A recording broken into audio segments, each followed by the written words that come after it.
రేవంత్ రెడ్డి సంవత్సరం దాటింది పాలన. అసలు ఆ పాలన ఎలా చేస్తున్నారు? ఏంటి? దానిపైన మీ ఒపీనియన్ ఏంటి? పాలన ఏముందండి?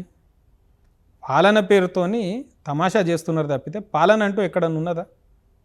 ఏ ఒక్క విషయమైనా ఒక స్పష్టత ఉన్నదా వీళ్ళకి? ఇప్పుడు రేవంత్ రెడ్డి అధికారంలోకి రాకముందు ఏమన్నాడండి?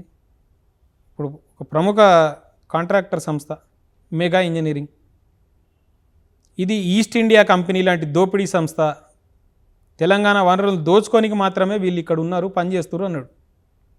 ఇవాళ ఏమైంది? అన్ని కాంట్రాక్టులు అదే మెగా సంస్థకే కట్టబెడుతున్నాడు కదా.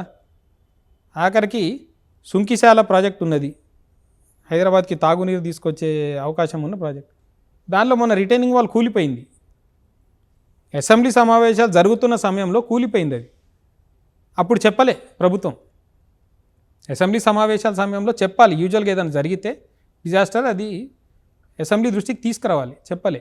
కానీ వీళ్ళ దురదృష్టం ఏంటంటే ఆ విజువల్ బయటకు వచ్చింది, అది కూలిపోయింది. ఆ పనులు చేస్తుంది ఎవరండి? మెగా సంస్థ. హెచ్ఎండబ్ల్యూఎస్ ఆ రోజే ఇది మాకు సంబంధం లేదు, కాంట్రాక్టర్ సంస్థ నిర్లక్ష్యం వల్లనే ఇది అయ్యింది, వాళ్ళపైన చర్యలు తీసుకోవాలి అనుకుంటా ఒకటి అన్నది. మళ్ళీ సరే వీళ్ళకి ఏం డీల్ అయిందో అది కానీయకుండా, బ్లాక్ లిస్ట్ చేయకుండా ఇంటర్నల్ ఎంక్వైరీ అనుకుంటూ ఒకటి పెట్టిరు. అది అయ్యి కూడా చాలా కాలం అయింది. ఆ ఇంటర్నల్ ఎంక్వైరీలో ఏమైంది, వీళ్ళపైన ఎందుకు చర్యలు తీసుకోలేదని మొన్న ఒక వ్యక్తి సమాచార హక్కు చట్టం ప్రకారం దరఖాస్తు చేసుకున్నాడు.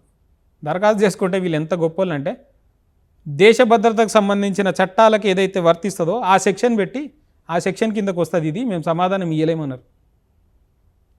ఒక ప్రాజెక్ట్ రిటైనింగ్ వాళ్ళు కూలిపోతే దాని వివరాలు ఇమ్మంటే దేశ భద్రతకు సంబంధించిన సెక్షన్లు ఎందుకు వస్తాయి? కాబట్టి అంత దారుణంగా ఉంది. రెండోది, మనం చూసినాం అమృత్ టెండర్లు అని ఉంటాయి. కేంద్ర ప్రభుత్వం మన రాష్ట్రానికి కొన్ని నిధులు ఇస్తుంది, వాటి ద్వారా కార్యక్రమాలు చేయమని, ఏది ఈ వర్క్స్ చేయమని, డెవలప్మెంట్ వర్క్స్ అవి చేయమని ఇస్తే దానిలో ఏంటి, ఫస్ట్ తీసుకున్నదేమో రాష్ట్రంలో ఉన్న ఒక మంత్రి గారి కన్స్ట్రక్షన్ కంపెనీ తీసుకుంది వర్క్.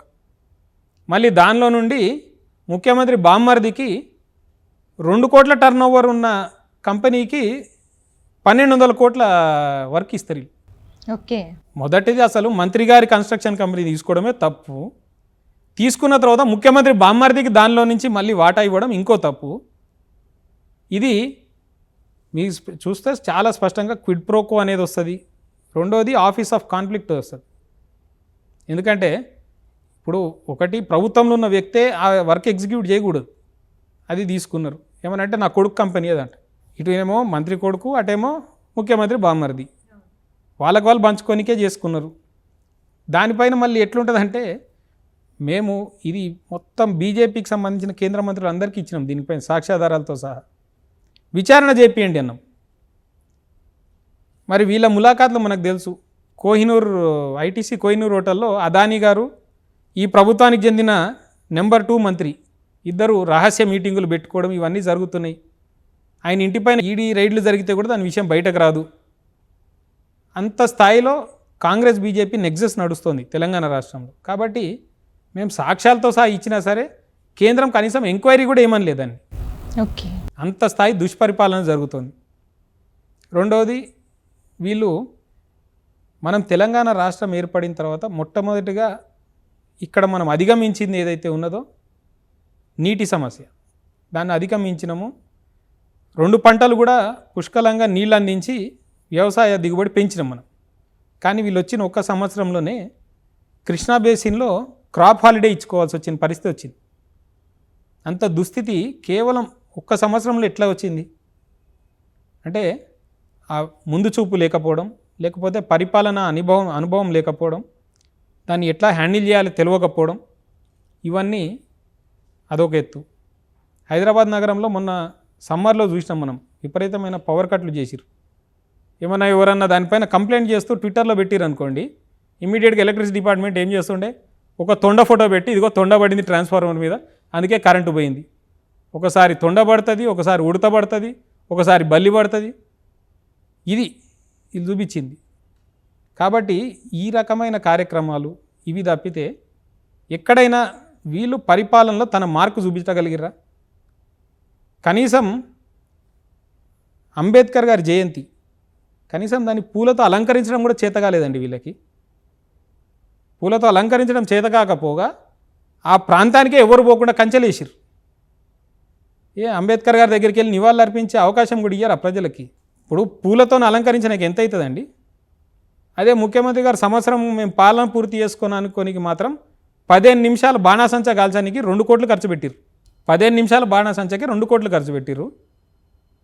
దేశంలోనే అతిపెద్ద అంబేద్కర్ గారి విగ్రహానికి మాత్రం పూలు పెట్టడానికి వీళ్ళకి చేతగాలి. ఆ రకమైన ఏదైతే ఉందో పరిపాలనా వైఫల్యాలు. ముఖ్యమంత్రి అంటాడు ఎలక్షన్కి ముందు ఏమంటుండే, కేసీఆర్ సచివాలయానికే వస్తలేడు, ఎందుకు రాడు అనుకుంటా మాట్లాడి.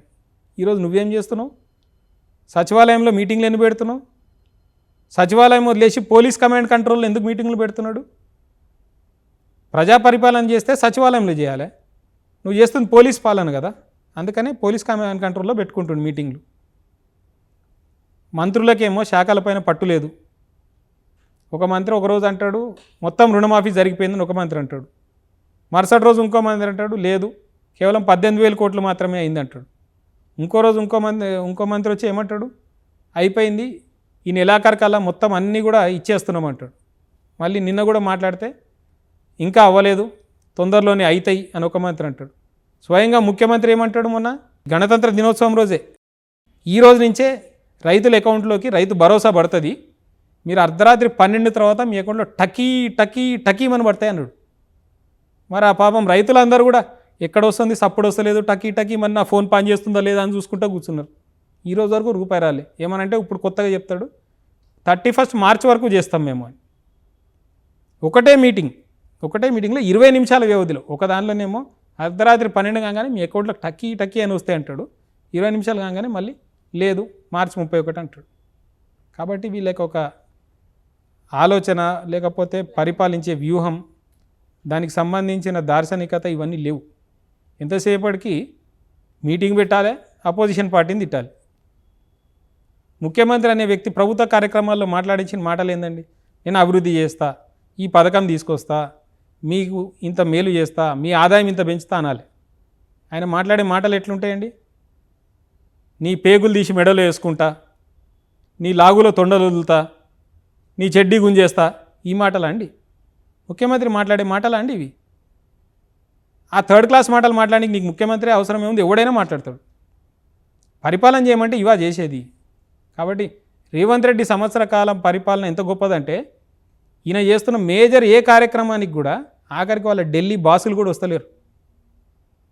ఎందుకంటే అన్నిట్లో ఫెయిల్యూర్ అవుతుండనేది వాళ్ళకు కూడా ఒక ఇంటెలిజెన్స్ అనేది ఉంటుంది కదా, వాళ్ళు కూడా తెప్పించుకుంటారు ఏ విధంగా ఉందనేది.